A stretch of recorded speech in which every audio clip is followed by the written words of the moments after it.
Okay, so since fixing the WRX exhaust,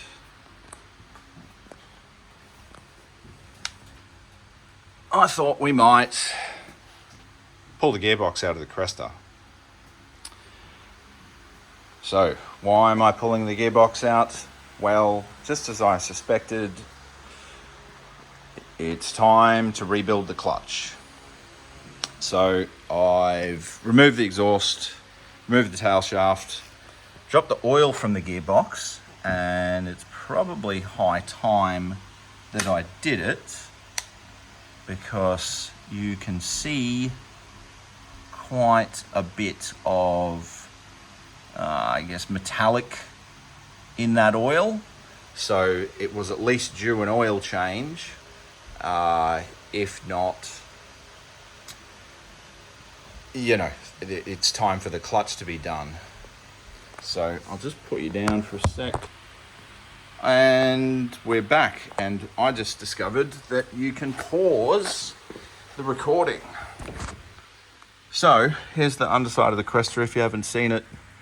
Cusco front sway bar, skid racing, caster arms, DG5 coilovers with Swift springs, KTS RCAs with upgraded bolts, because you definitely don't want to use the KTS ones because they snap. The brace that's normally sitting here has been removed, and what we're doing is we're here at the gearbox, and we got to undo the starter up here, undo all these bolts around, and you actually need a super long extension because to get the top ones you have to reach in through the tunnel and get these ones up the top. Thankfully I've got one of those. We just did something very similar on Oliver's gearbox, the Sora, twice, because I put his synchros in back to front.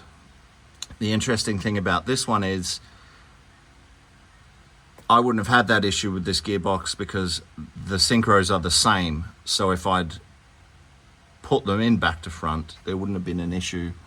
Now I'm just looking here, and we've got a bit of an oil leak coming from somewhere, so I'm gonna have to investigate where that's coming from. Look at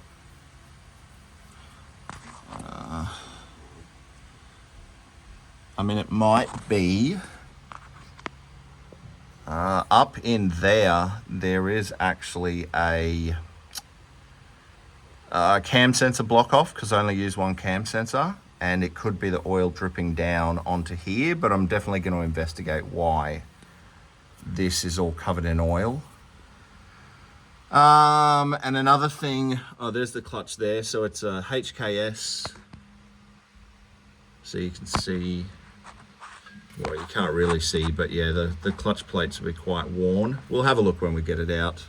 I'm not sure whether I'm going to be able to take this gearbox out by myself. I usually do it with somebody else to help me to steady it on the jack.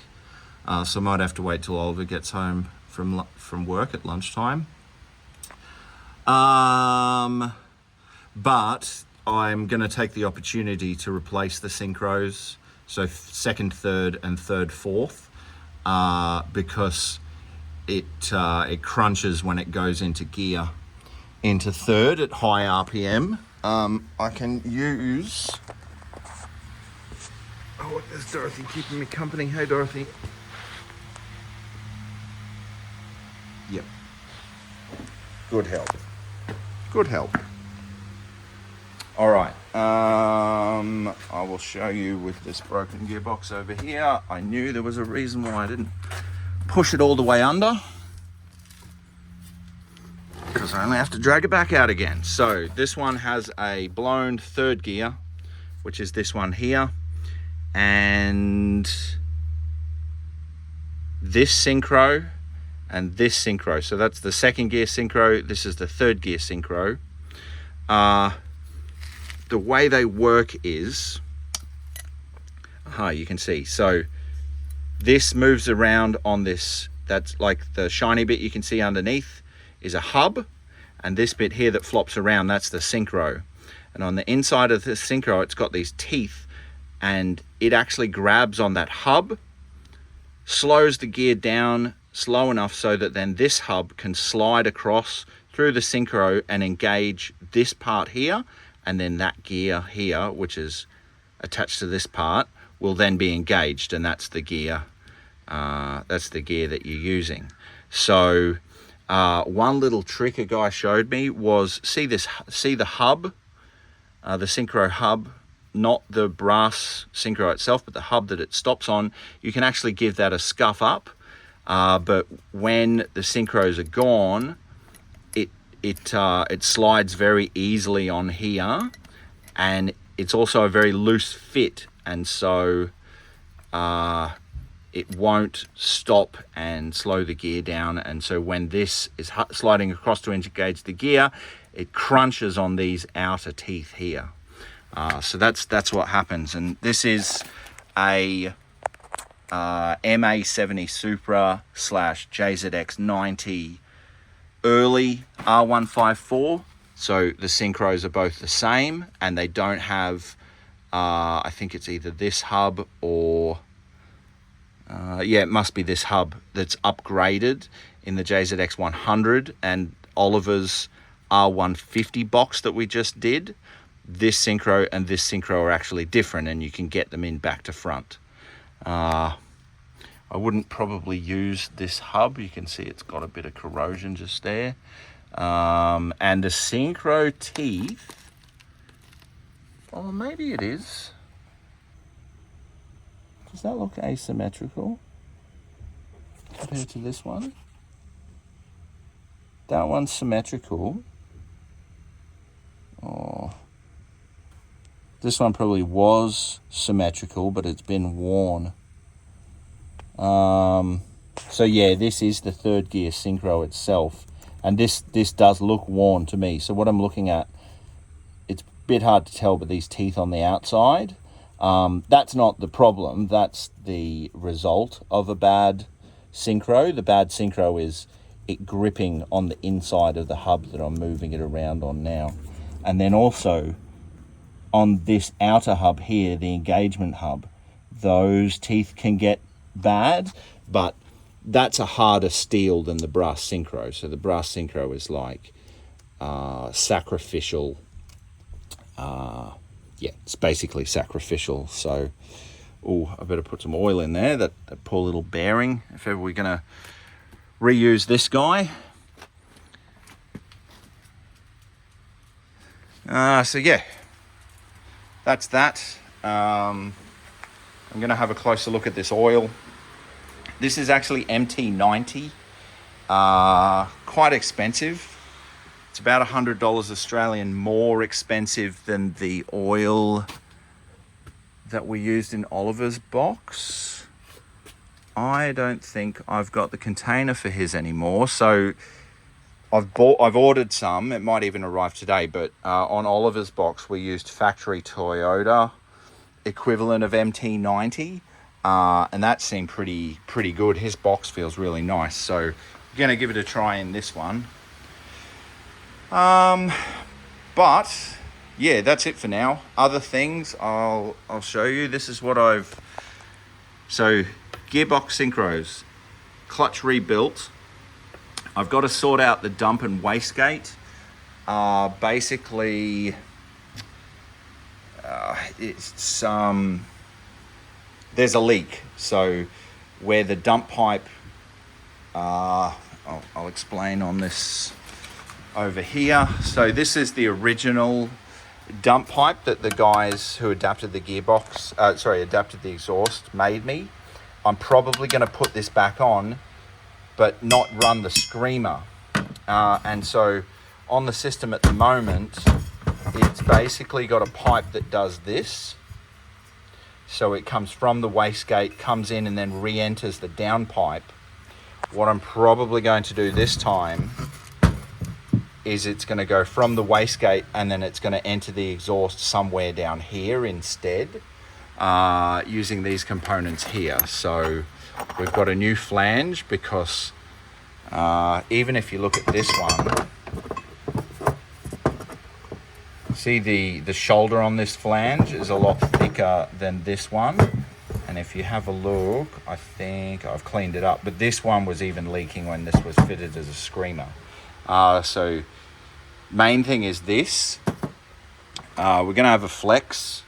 Ever using a flex, there's a direction, so exhaust gas will need to go that way.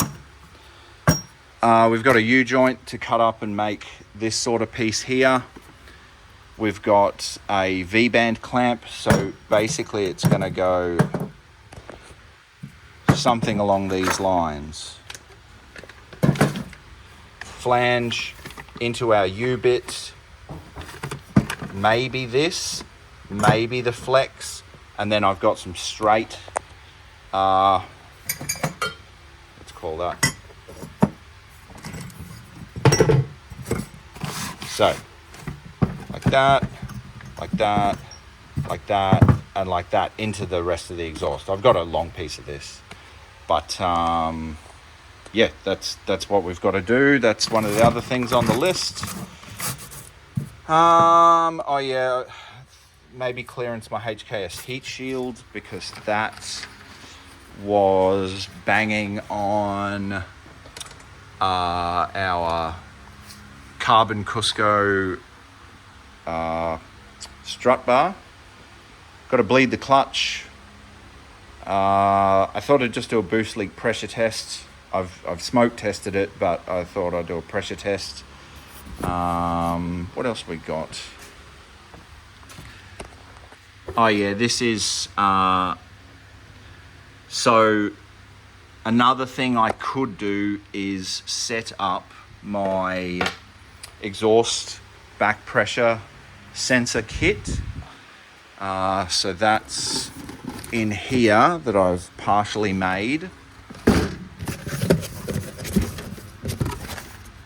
So we've got, this is the one I've made the canister for.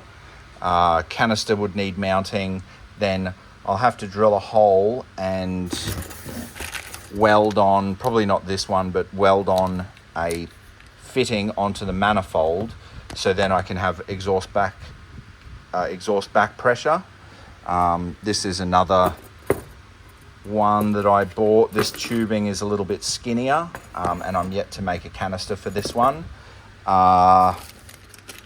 One of them I was going to use on the WRX, and this is in fact a O2 sensor thread pitch with a 1/8 MPT in the middle, and that would then go to one of these fittings, which is AN4. So I could do that, but it's a bit of extra work, and also I need to fix, there's a thread in the head that I need to helicoil. And then there's a bunch of other stuff that I'm going to do. So that's what we're doing at the moment. I'll report back when I've got some more done. So I forgot to record after I got the gearbox out, because I went straight to the clutch shop and put it in for a rebuild. So the gearbox is on the bench here.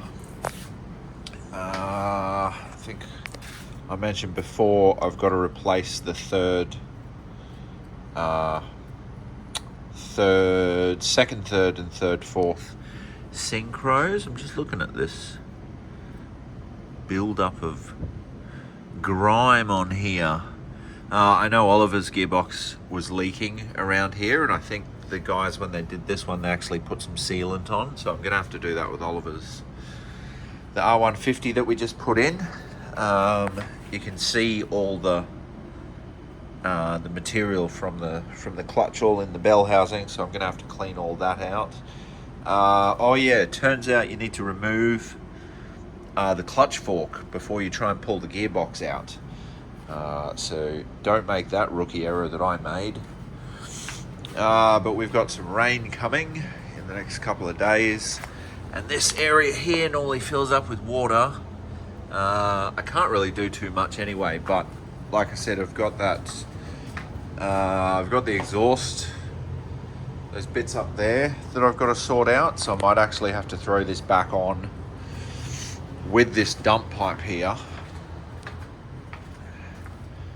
and then fab up all this sort of stuff, because it's going to join.